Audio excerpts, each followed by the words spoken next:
Literatti is a community that's crowdsourced cleaning the planet one piece of litter at a time. We use a mobile app to do that, and through that process, we're collecting quite a bit of data on, what are the most commonly found brands, what are the types of material or packaging.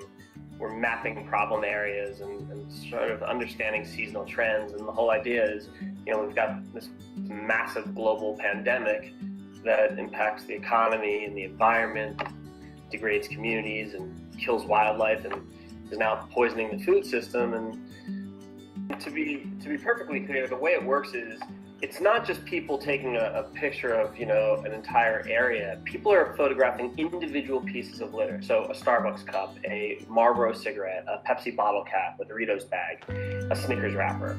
And that photograph tells a story.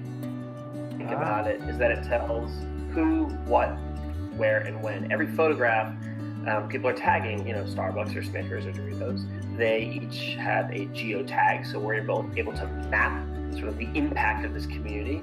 And then there's a timestamp, so we're able to understand what types of litter we're seeing at what times of year. Quite a few schools have adopted Literatti, but one example is the city of San Francisco wanted to understand what percentage of litter was related to cigarettes.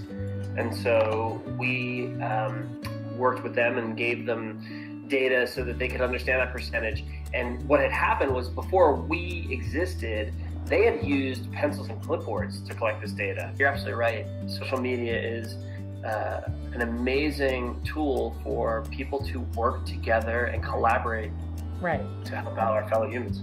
How do we, once again, work together and use technology and data to make our communities healthier and safer and cleaner? And if we know what's on the ground and where it is and how it's getting there and what the source of it is, well, now we can start to prevent it from happening. And that's just a great example of how the technology can provide the data that drives an insight and creates an action that's going to make a much more positive impact from here on out. How many more Saturdays are we going to show up before we realize that maybe we need to evolve, maybe we need to approach this problem with a slightly different perspective. And I think that the best way to do that, or at least one first step, is to really understand the problem at its core.